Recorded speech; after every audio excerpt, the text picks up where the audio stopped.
In this world, heroes were seen as scum, and being sentenced to work as one was only reserved for the most despicable of criminals. Death wasn't even a way out. Heroes were sent on lethal missions and revived every time after they meet their demise like a video game. With each respawn, they lost a part of their memories as a side effect. Xylo faced this hellish fate. He was once the captain of the 5th unit of the Holy Knights until he was forced to cut down a goddess with his own hands after being betrayed by the very people he served. With the possibility of losing his memories, the only thing fueling him now was vengeance. Currently, his team of fellow outlaws were tasked with being the meat shield for a Holy Knight unit as they retreated from a hopeless battle against one of the demon lords. A colleague of his named Dada was addicted to thieving. Instead of helping the squad that got attacked by monsters, he stole an important-looking coffin they were transporting. He got chased down by a monster and almost became a snack. He called for Xylo like a damsel in distress, and the disgraced captain dropped down like Batman, ending the monster with a clean dagger poke to the head. Xylo helped yank out the stick that was lodged in Dada's belly before he slated him for stealing the coffin. It was clear that someone important was in there just by looking at the box. Xylo opened it and flailed around in frustration when he realized that it was a goddess inside. Dada recalled that goddesses were ancient weapons built to fight demon lords.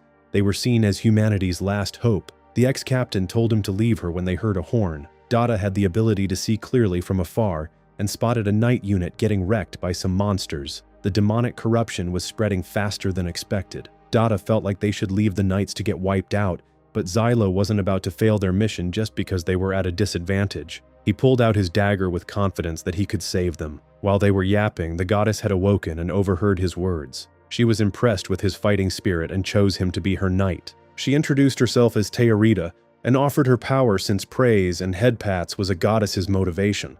Xylo had a painful look on his face as he rejected her help and expressed his hatred for goddesses. He leapt off the cliff and ordered Dada to cover him. Teorita joined him on the slide down, still eager to assist. Xylo didn't really need it, as he baseball pitched his dagger into the head of one of the monsters. A huge explosion followed, leaving Teorita wondering what kind of power he just unleashed. Xylo revealed that it was the sacred seal for heat and light he had carved into his body. He told the goddess to hide as he wiped out the wave of monsters with his dynamite weapons. The leader of the squad was grateful, but got hostile when he realized that Xylo was a hero. The head removal seal on his neck gave it away. The knights' anger only increased when they saw Teorita with them. She was supposed to be in a box and with the transport team. There wasn't time for interrogation because another wave of monsters was on their way. Meanwhile, the leader of the hero unit named Ven, who was at their base camp, frantically warned Xylo and Dada that Captain Kivia planned a last stand against the demon lord with no intention to retreat. This was a problem for the hero unit. Failure to evacuate at least half of the knights could lead to death as punishment. Xylo had no plans of engaging in failure as his pride and neck was on the line. He was also sick of the knights always running their mouths about honor as they stupidly threw their lives away. During that interval, Kivia led her men against the demon lord. They set up by the river to act as a buffer to slow down a huge wave of incoming monsters. The trio watched from a vantage point. From the first exchange, Xylo knew that the demon lord was a smart commander, and the knights were about to get their butts kicked. Dada had already dipped and left a note stating that he was going to take loot from the Holy Knights while they fought for their lives. Xylo still didn't want to use a goddess's power, even though they would benefit from it. He used his flight seal to jet to the battlefield to try and save as many lives as possible. He landed with his now signature explosions and helped repel the first wave. Kivia went over to find out who the hell he was and why the goddess was with him. Xylo simply told the captain that he hadn't made a pact with Teorita as he nudged her over to her. He didn't have time to explain what happened to the transport team because the 47th Demon Lord Gagi had arrived on the battlefield. The corruption it brought along turned animals around into monsters. Kivia tried to stop her men from firing at the Demon Lord. Too late. They already released the energy blast. Gagi absorbed the blast and returned it back to sender. Xylo concluded that the only way to defeat it would be to fight it close. So, the best option would be to retreat. That word wasn't in Kivia's vocabulary. The Demon Lord was about to change that. It transformed and fired pouches filled with monster bugs at the humans. This collapsed their formations, allowing the larger creatures to break their defensive line. To make matters worse, Xylo used the last of his daggers to take out a troll, leaving him completely defenseless. The bugs knocked out one of the thunder ballistae, which blew up the area. Xylo woke up to find Teorita on the ground, begging him to use her power. He promised himself to never rely on a goddess again, but the position they were in was too dire. Teorita didn't care if he disliked her. She vowed to bring him victory. Xylo gave his blood and completed the pact with her. At that moment, he knew he had thrown his life away again. The monsters had surrounded the humans. Teorita was the goddess of swords and rained down blades that wiped out the creatures in their area. This was perfect for Xylo since he went through blades faster than Mayweather burned through his money. The disgraced captain asked for swords as he threw them at the incoming monsters. He told Kivia to get her men out of the area. His showdown with the Demon Lord was about to commence, and he was willing to accept any punishment after. Xylo held Teorita as he cleared a path, and after Michael Bay levels of explosions, he was in front of the Demon Lord. His flight seal helped him reach the altitude of the boss. It tried to knock him back down, but Xylo channeled his inner Levi and swiftly moved around and exploded one of the arms of the Demon Lord. He jumped up for another assault, but this time Teorita summoned a huge golden blade that Xylo imbued with his heat and light seal. The guy kicked it at the Demon Lord, and it shattered its armor, with it all ending in a huge explosion. It did great damage, but it wasn't enough to slay the boss. The Demon Lord countered with some tentacles, but Xylo used his body to protect Teorita. Her panicked calls woke him up, but the Demon Lord was going on a rampage. Fortunately, Dada bumped into them, and he had been a very busy boy while off-screen. He had managed to steal the Scorched Earth seal from the Holy Knights. This was a huge bomb that was used as a last resort. Xylo activated it and threw it at the damaged part of the Demon Lord. He quickly evacuated the area with the other two just in time. The huge explosion wiped out the boss and most of the monsters nearby. Day broke as the remaining creatures retreated. The knights couldn't believe it was finally over. Xylo had beaten his fair share of demon lords, so he knew they would retreat after the source of the corruption was defeated. Dada got a bad beating for ditching and stealing. Even though it saved the day, Teorita was more concerned about her praise and demanded it from Xylo. The guy reluctantly gave it, but he got a vision of his previous goddess partner when he was about to pat her head. The pain from the memory made him to pull back his hand. Their moment was disturbed by Kivia. She recognized Xylo as the worst criminal the moment she heard his name. Teorita didn't care about that. She had chosen him as her knight and was confident that they would slay all the demon lords together. But she was staggered to learn that Xylo killed the last goddess he had a pact with. We got a flashback to the day of his sentencing. The court portrayed Xylo as a sacred seal tattooed junkie who went berserk and killed his pact goddess Sinerva. He tried to explain that his unit was ordered to defeat the 11th demon lord. He lost a ridiculous number of men during that battle. The promised reinforcements didn't come. The temple didn't have any records of this order and stated that the captain went rogue. Xylo said that he was forced to slay Sinerva. The goddess had overused her ability and started to get corrupted by the demonic power due to her weakened state. The temple disregarded his account since this revelation could cause panic and sentenced him to be a hero. As he got pinned down, he realized that everything was a setup and swore to find those responsible for this tragedy. The flashback ended when Teorita woke him up. While he was out, the Holy Knights explained the hero punishment to Teorita. Teorita had a hunch that there was more to his story, so decided to stay by his side.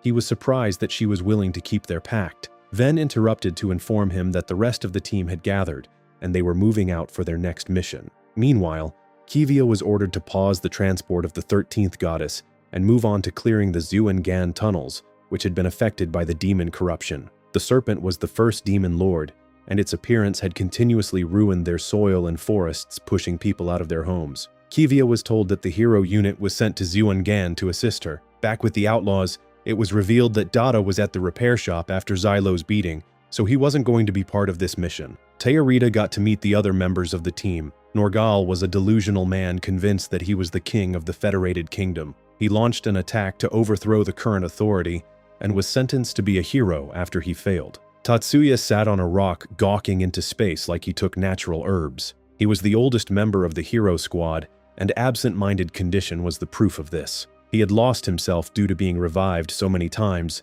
This was what Xylo feared the most. The party arrived at the mining town a couple of days later, and there wasn't a real welcome. Everyone was miserable because the town was about to be overrun by the demonic corruption. The fact that they were heroes didn't help. Xylo felt bad when he learnt that a little girl's dad was trapped in the tunnels. She pointed the heroes to the direction of the mine in hopes that they would bring him back. The Verkley Development Corporation, along with the military, had poured a lot of cash into the tunnels due to the high quality of iron it produced. This was used as a catalyst for sacred seals. Teorita was clueless as to what these seals were, so she got a crash course. They were basically a power bestowed by the gods, fueled by sunlight and the willpower of whoever was wielding them. Xylo could only use 2 out of the many seals on his body due to its current state. Norgal was a master when it came to creating seals, and his work was comparable to several people combined. Ven got everyone thinking about the mission as he explained the situation. Some of the miners in there had been turned into knockers due to the corruption. The hero unit was to excavate a route for the knights to launch their assault. Ven was a hands-off leader, so he sent the team into the tunnel while he relaxed in town. Xylo and Tatsuya digging was a lot easier with tools that Norgal engraved. They were soon joined by Kivia, who told Xylo to pack in the conspiracy theory when he voiced his suspicions that the temple was up to no good. The criminals were left to continue digging and finally broke through and were met by centipede-type monsters. Tatsuya went wild and started cutting down the monsters with his axe.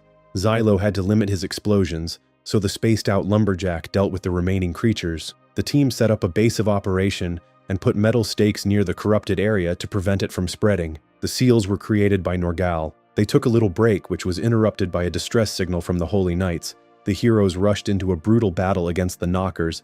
These guys looked like they came straight from a Last of Us level. Xylo wasn't comfortable taking them out, but it was the only way to put them out of their misery. He also didn't want to fail the mission and have his head blown off, so he unleashed his own explosions after Kivia reluctantly asked for their help. Tatsuya also waved his axe mercilessly, which gave the knights the chance to gather enough momentum to slay the remaining knockers. There was one miner who hadn't turned yet, but he cowered in the corner, whispering about hearing voices. It was possible that there were some surviving miners deeper inside the tunnel. However, Kivia would lose a lot of men during the rescue attempt. One of the priests from the temple was against it since it wasn't part of the mission. Norgal got livid that they would abandon his subjects.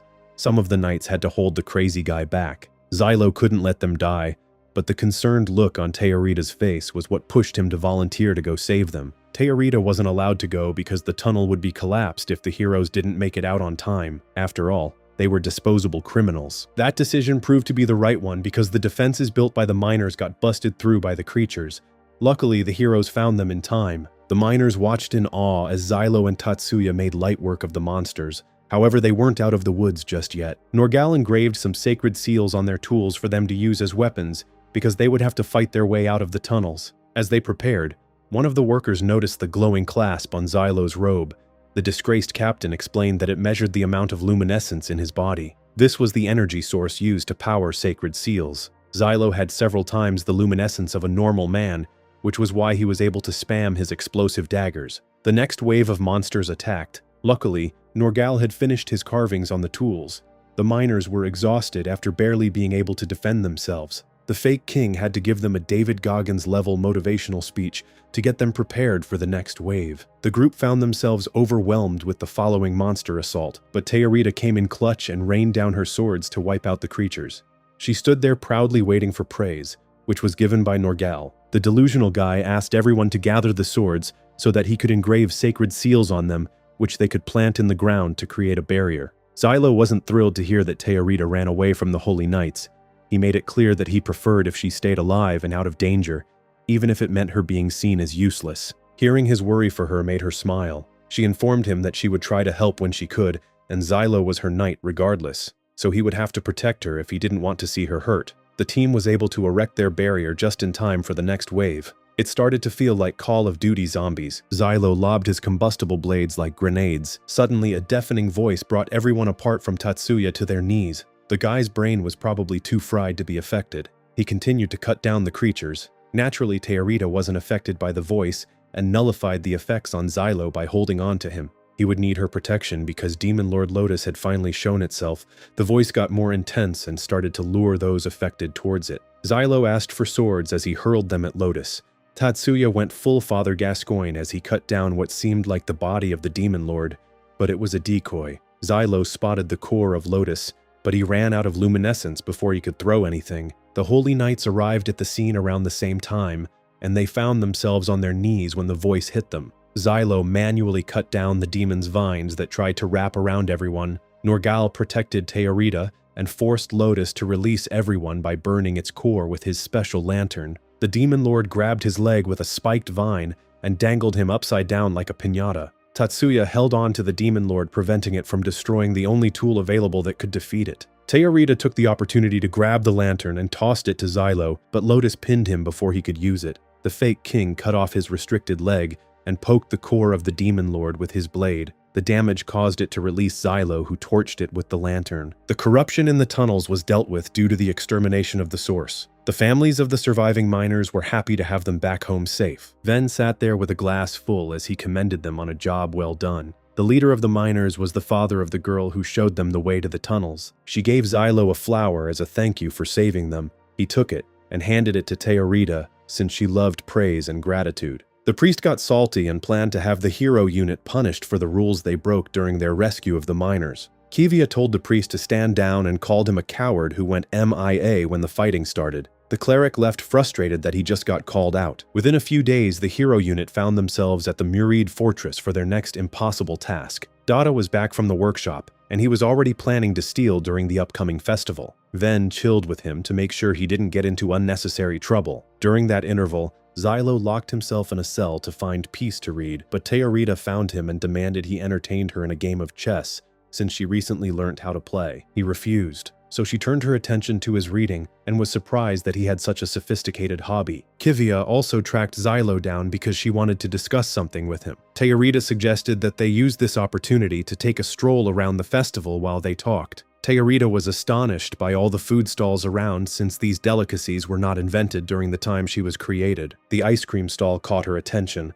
so Xylo gave her money to get one. Kivia pulled Xylo to the side. She realized that he wasn't the villain he was portrayed to be after observing his skill and selflessness when saving others. The captain felt comfortable revealing that a dispute between the temple and military broke out after they found Teorita. The military wanted to experiment on Teorita to learn more about the goddesses and to see if more could be made. They realized that they had a huge gap in their knowledge when Xylo slew Sinerva. No one believed it was possible for a human to eliminate them. The temple was obviously opposed to the idea of using a goddess as a lab rat. The goddesses acted as a gate that channeled their various abilities. This was from producing poisons to seeing the future and everything in between. They awakened in response to the demon corruption and helped defeat the demon lords and went back to sleep in the coffins after. Teorita's ability to summon swords was seen as the weakest ability, which was why the military were willing to experiment on her. However, her help in eliminating 2 demon lords had started to prove her usefulness.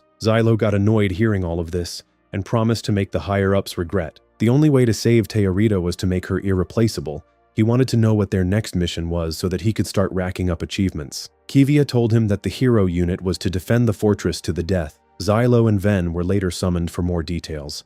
The 15th Demon Lord Iblis had crazy regenerative abilities, so a poison trap created by the goddess Pelmari was set in the fortress. It was designed to continually kill Iblis once it was lured there. The higher-ups wanted the hero unit to be the bait. The whole team's heads would get removed if one member tried to leave the fortress during the mission. Ven didn't think the working conditions were helpful to their cause and wanted to make some changes. Xylo asked him to negotiate for more support and to get the rest of the team back. Ven wasn't sure if they could get Jace and Rhino back, but getting Tsav was a possibility. The unit leader was confident that he could get more favorable terms. A flashback showed that Ven wasn't sentenced to be a hero for his con of trying to sell the kingdom's palace, but for writing a joke article in a newspaper that the demons had infiltrated the temple, the military, and the royal family by pretending to be human. He was shocked to learn that there were some truths to his statements. The higher-ups couldn't have him spreading this, so they gave him the worst punishment. The sacred seal on his neck had a gag order feature. Back to the present, Ven managed to get more resources for their dreadful mission. Tsav was also allowed to rejoin them. Dada was worried because the guy was volatile. Meanwhile, at a different location,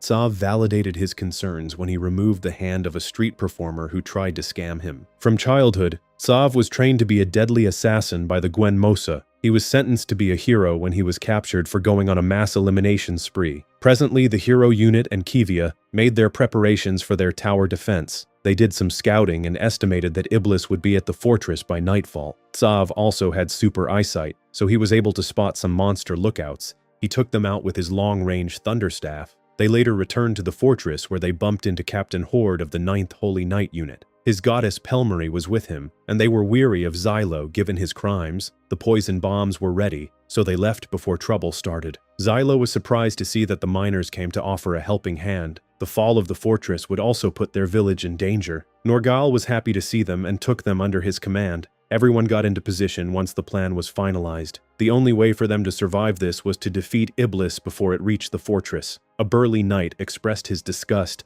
that they had to take orders from such criminals. Sav wasn't going to accept that disrespect, so he blew up the arm of a weaker knight. He didn't target the big guy because they would need him for the upcoming battle. Xylo aggressively warned the psycho not to do that again, even though his display quelled the dissent. The disgraced captain went to see Ven. A letter from the Mastibolt's family had come. Xylo didn't even want to open it and told Ven to burn it. They wanted to send 2,000 soldiers to help, but Xylo didn't want their aid. He was more interested in hearing the update on their other team members. Jace refused to come since this death mission would strain his dragon too much, and Rhino just ignored them. Dada had gone to raise money so that they could hire some mercenaries to help.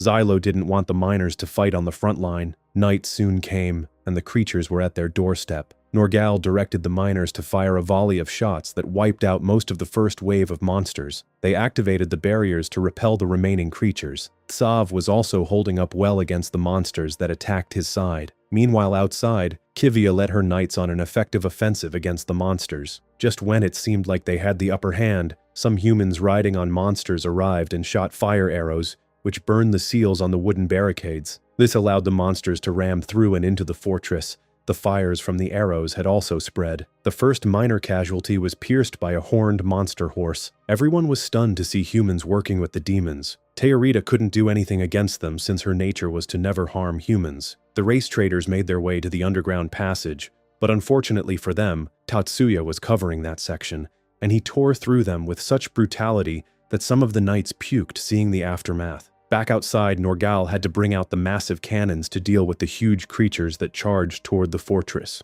Xylo was tagged in when some of the monsters survived. Teorita figured that Xylo hated goddesses, because just like them, he was willing to sacrifice himself to help those in need. He pulled a frustrated face and simply picked up Teorita and leapt toward the danger. The goddess summoned blades for him to blow up the monsters in their way.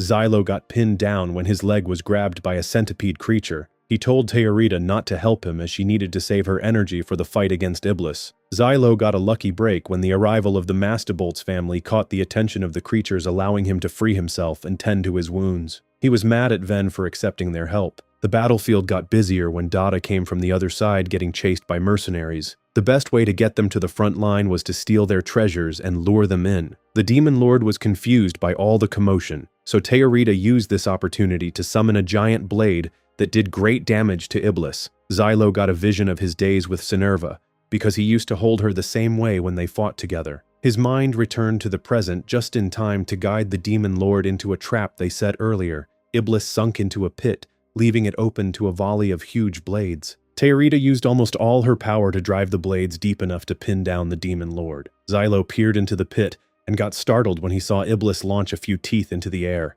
As they rained down, Xylo used his body to protect Teorita. While he was knocked out, the creatures started to overwhelm those defending the fortress. Some even had to abandon their position. By the time Xylo woke up, the Demon Lord had ditched its larger body and shown its true form. The disgraced captain pled with Teorita to run. She rather rushed to his side. He admitted that her analysis about his nature was true. He was determined to win this battle, so he stood up one last time. Teorita used the last of her power to summon a holy sword strong enough to defeat the immortal demon. Xylo grabbed the handle of the weapon as the goddess prepared the blade. He took heavy damage while he used his other hand to fend off the Demon Lord. Dada ran into them and destroyed Iblis's tentacles with some accurate shots. The Demon Lord evaded high enough to enter Sav's crosshair. He stunned it with his final shot, allowing Teorita to complete the blade. Xylo allowed Iblis to bite his arm just so that he could hold it in place. He poked it in its middle eye and twisted the blade, which vanquished the Demon Lord in an instant. The weapon disintegrated, and the sun rose to mark the end of the battle. The duo fainted out of exhaustion. Xylo woke up a couple of days later to find the guy who sentenced Ven and Sav to be heroes at his bedside. The mysterious man told him that his body was restored without him needing to visit the repair shop, but the procedure could have caused some memory loss. The mysterious man told Xylo to consider him as an ally, but the ex-captain just wanted him to leave. The guy brought him gifts from the nearby settlements that were saved because he defeated the Demon Lord. They even gave him the nickname Soaring Lightning. Xylo was surprised that his efforts had been recognized. Before the mysterious man left, he warned Xylo that a faction called the Coexisters had their eye on him because of his recent feats and refusal to stay in line. Their aim was to corroborate with the demons. Teorita came in shortly after, and Xylo froze for a moment because she looked so much like Sinerva. She got upset thinking he forgot about her and made him promise to never let that happen. He patted her on the head for the first time as he made that vow. They were later joined by Kivia, who came to fill Xylo on what happened after they defeated the Demon Lord. He and Teorita had been officially assigned to her unit. Their accomplishments had forced the higher-ups to see Teorita as an asset. The captain wanted the hero unit to protect her while they were in the port city loft. There was a group of heretics that were expelled from the temple who refused to acknowledge her as a new goddess. They had teamed up with some assassins to eliminate her. Xylo wanted to chill for a bit, so told the captain to bore with the details later. His rest was disturbed by Jace, who came to brag about his own feats of defeating 2 demon lords while he was away from the team. Rhino didn't return with him because the guy got jailed for insubordination. Jace dismissed Teorita when she tried to stand up for Xylo. The disgraced captain only managed to get rid of him by paying the amount he owed from their bet. Jace was a dragon lover and was sentenced to be a hero for his obsession. The guy sold illegal substances for dragons and led an insurrection to free the dragons that were being used by the military. Even his noble background couldn't save him. Xylo got out of bed to beat Ven when he came to visit. The only reason he didn't eliminate the team leader was because accepting help from the Mastibolt family saved them. Ven came to tell Xylo that his former fiancée Frenzy wanted to meet him. His planned marriage to her was the reason the Mastibolt family offered to help. He went to meet her, and she made it clear that their oath to one another was still intact. Frenzy didn't care that heroes were not allowed to get married. She was working on getting him pardoned. Frenzy had a very dry personality, but still managed to get Teorita worked up by comparing her to an animal while also trying to take her knight's attention. Frenzy got serious and revealed that a scout unit they sent to track down the 59th Demon Lord Sprigan disappeared near the port city. She had come personally to investigate and believed that the Demon Lord could disguise itself as a human and had likely infiltrated the city. Sprigan had already destroyed one of the Mastibolt clan's territory, so she warned the duo to be careful when moving around the city. Before Frenzy left, she called out Kivia for eavesdropping on the conversation and didn't buy the excuse that the captain had to monitor all interactions with heroes under her supervision. Xylo turned his attention to luring out and capturing the temple heretics who were after Teorita's life. Kivia and Tsav joined him as the goddess's bodyguard. They walked through the market to bait the assailants. Xylo ended up buying Teorita a dagger, which she could use to protect herself if the situation got dire. The assassins made their move just when the transaction finished. Kivia lumped off the hand of the first attacker, and Tsav, wearing that creepy smile, dealt with the second guy. The civilian panic caused enough commotion for the other goons to expose themselves. Xylo escaped with Teorita, while the captain and Psycho held off their attackers. Everyone ended up meeting up in one of the alleyways. There were supposed to be holy knights waiting to capture their pursuers, but no one was there. Xylo suspected that this might be the work of the coexisters rather than the temple heretics. A hooded person suddenly attacked. Tsav managed to block the strike, but his arm got messed up. Xylo and Kivia charged in, but they were repelled. The attacker had a seal compound that allowed them to turn their hands into weapons. Xylo exposed the face of the enemy when he detonated a dagger he threw earlier. The fighting paused when Bujum turned up having the build of a professional nerd. He addressed the hooded foe as Shiji Bao, as he advised her to stand down since they were up against a goddess. Shiji Bao got irritated that he exposed her name. Some random subordinate got his jaw smashed when he tried to suggest they leave before the Holy Knights arrived. Bujum didn't follow his own advice and attacked Xylo. He was impressed with the former captain's skills. Tsav disclosed that Shiji Bao was a famous and ruthless adventurer. Her kill rate was even better than Tsav. The fight came to an end when Jace arrived and shot a fireball. Shiji Bao dove into a nearby building, but their subordinates were not so lucky. Jace demanded they thank his dragon Neely for helping them. Everyone was shocked to see that Bujum had endured the dragon's flames. His body twisted in the fire as he excused himself. Clearly he wasn't human. Teorita didn't feel any hesitation over attacking him, so suspected that Bujum was the Demon Lord Sprigan. Kivia called a meeting since it was highly likely that they had a traitor in their midst. She had her high priest uncle named Marlene sit in to advise them on the best way to sort out this problem. Sienna reported that all the snipers she positioned had been taken out. Only those involved in the operation knew their location. They thought about asking the 12th Order of the Holy Knights to investigate since intel gathering was their speciality. However, they were low-key, so wouldn't do such public work. Most of the men they captured were adventurers who had little background information. Xylo suggested that they first start by investigating the guild. After some research, Lideo was their main man of interest since he was the Adventurers Guild representative.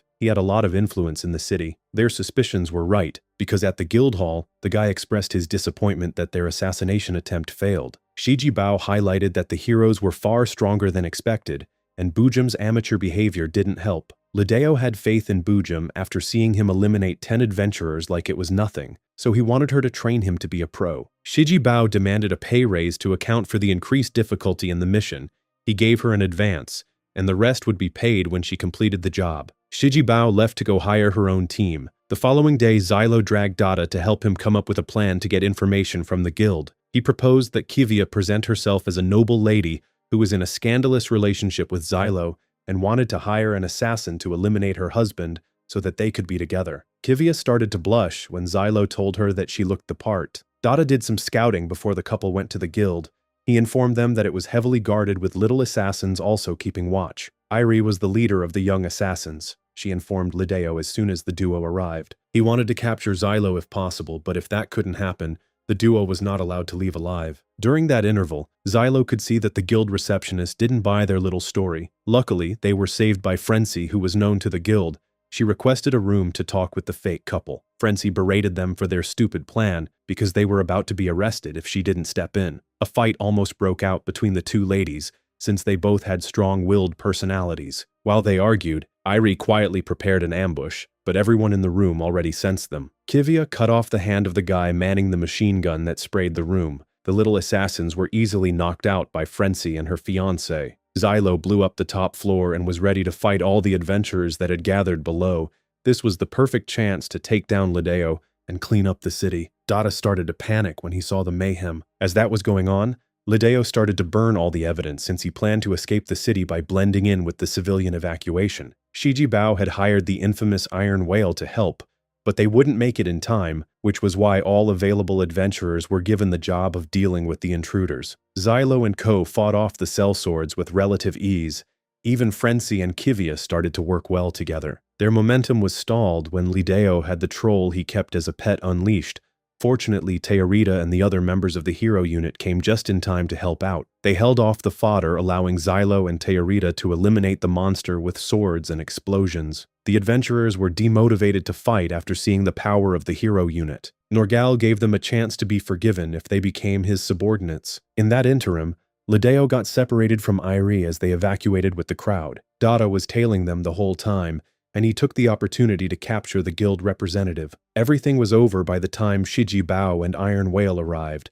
They met up with Bujum, who wanted to rescue Lideo, but he got an order from his real boss to abandon the guild representative. Bujum offered Iron Whale a new job as he revealed himself to be a demon lord.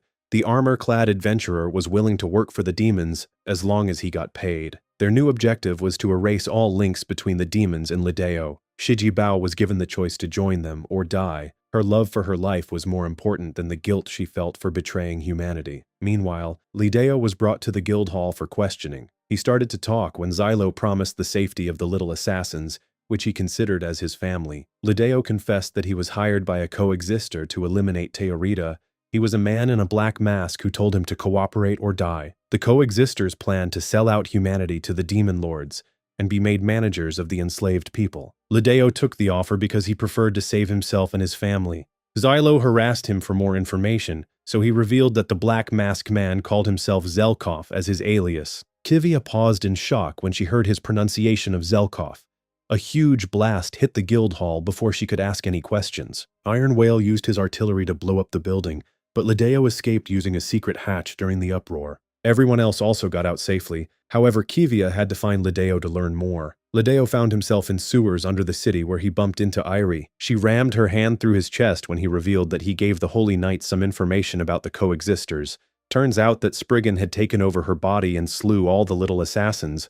Lideo died in despair seeing their bodies piled up. Sprigan told Bujum and the others that they had to destroy the city and exterminate Teorita by any means necessary. Frenzy and her team found some of the evidence that Lideo tried to destroy. Kivia looked at the items and one of them had a temple symbol which grabbed her attention. Kivia continued her secret investigation and caught Ven in the records room. She told him to get out because only officers were authorized to enter there. Ven later forged a document that ordered the release of Rhino from solitary confinement as he knew they would need him soon. He was right. because the demons begun their attack on the city a couple of days later. Ven called for a strategy meeting since their unit was tasked with defending the whole port district alone. Xylo and Rhino were the only ones that turned up. Xylo didn't hide the fact that he found Rhino strange. Only a crazy person would volunteer to be a hero. Teorita also felt uncomfortable around him. The topic switched back to the almost impossible task. The military and temple had pulled back their troops to the inland district to protect their properties. The demons had already taken over some key towers at the coastline. Xylo wasn't about to give up. Norgal designed some sacred seals to fortify their defensive positions and had the adventurers build them. Rhino showcased his psychopath trait when he suggested they blow up the inland district walls and allow the demons to also flood the area so that the knights and military would be forced to fight. This would be easy for him since he was the unit's artillery. Xylo thought it would be better to aim at the temple's merchant ships. They would offer troops if they thought that the demons were attacking their money. Their plan worked because Kivia authorized the hero unit to use Neely the Dragon in the urban area. Troops were also assigned to support them. Ven expressed his gratitude, but struck a nerve when he asked Kivia to extend his regards to her uncle. She got defensive and started to insist that he was a great man.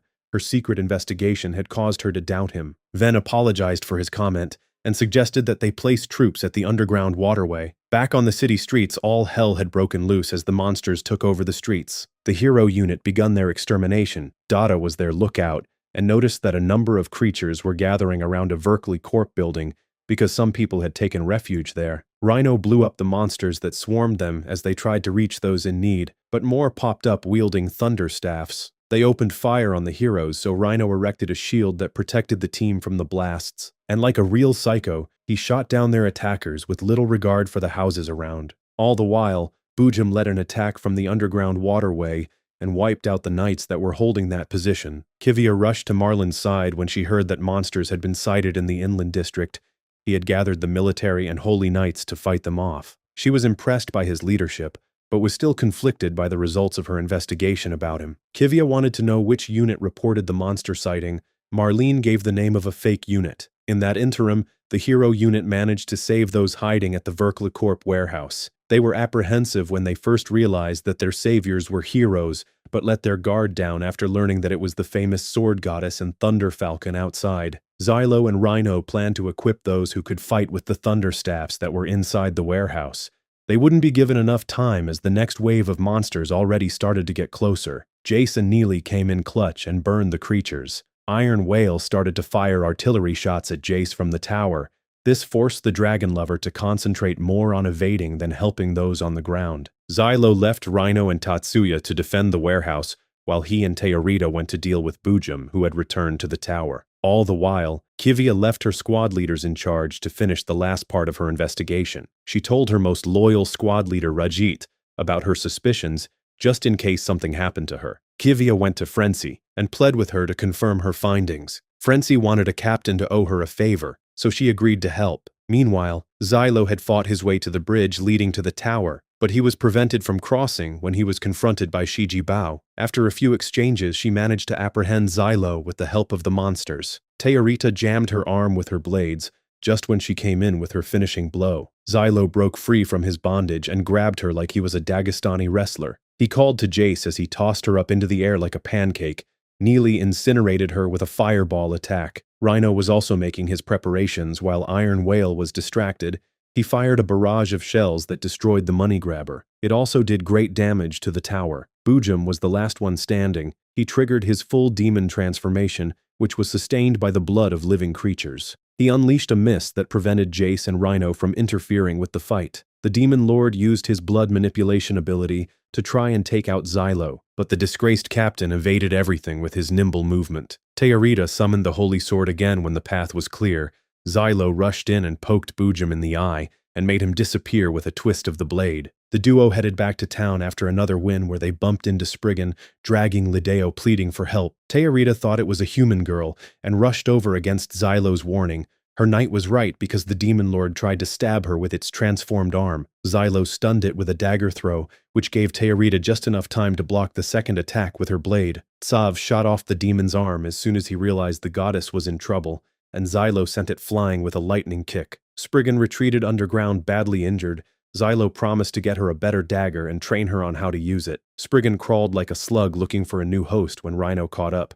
He casually dropped the bombshell that he was the demon lord Puckpuka, so he was able to sense the waves Sprigan emitted. He took over Rhino's body long before volunteering to be a hero. He enjoyed slaying his own kind and longed to be accepted by humans. He stomped Sprigan to death like it was a street fight. As that beatdown was happening, it's also revealed that Bujum didn't meet his demise. He let a blood puppet take his place. He noted that the holy sword was far too dangerous to be allowed to run free, but he would need to harvest more blood if he wanted to defeat the duo, so he retreated for now. Back at the city, Frenzy confirmed Kivia's suspicion, so she went to confront her uncle with Rajit. He confessed to being a coexister, and was impressed that Kivia figured all of it out just based on the way he pronounced his alias. She recalled him using it when she was younger. Only people from the north said it like that. He was the only one who was born in the north, who was involved with the temple, and had the money to hire the Adventurers Guild. The fake unit he gave made him more guilty. Marlene explained that the demons were going to win, and he wanted to secure a superior role so that he and his family wouldn't suffer. He didn't care about anyone else. The high priest asked Kivia to become a coexister. She cried as she held her uncle at knife point. He was her ultimate role model, so it was devastating to learn that he had betrayed humanity. She ordered Rajit to arrest him. Marlene wasn't going down without a fight. He shot the mini thunder wand hidden under his desk. Rajit pushed his captain out of the way and took the blast. Unk didn't hesitate and tried to fire at Kivia again. She cut his hand and lodged her blade into his neck before he could finish her off. She pushed so hard that her sword snapped. The knights outside heard the commotion and rushed in to find the captain standing there in shock. Simultaneously, Frenzy went to tell the hero unit that their kingdom's second capital had fallen to a demon attack. The assault on the port city was a diversion. To make matters worse, Kivia was arrested as a murder of her uncle and lieutenant. Sienna and the other squad leaders were stunned to see their captain arrested for such a crime. She was interrogated. They didn't care to hear her side of the story and wanted her to accept the narrative that she betrayed humanity and became a coexister. She demanded a trial but was rather thrown in jail till she just accepted the lie. Some time passed and the mysterious man turned up with his goddess called Enfi. She summoned a book and he read from it, showing it recorded what really happened in the office. The man was the captain of the 12th Order of the Holy Knights. He gave her the option to either be executed as a member of the coexisters or become a hero and continue her fight against the demons. She wanted to know more about the hero penalty.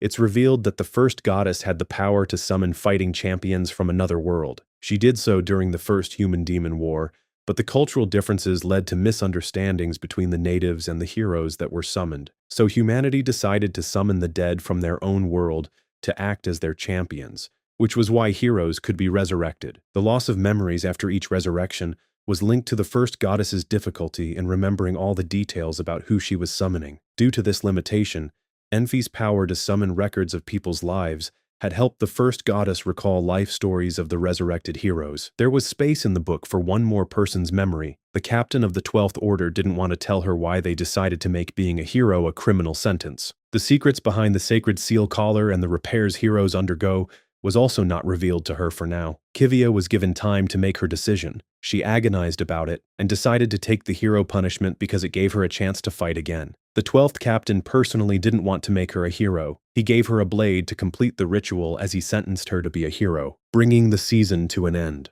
Thanks for watching. Now go level up. See you in the next recap. Peace.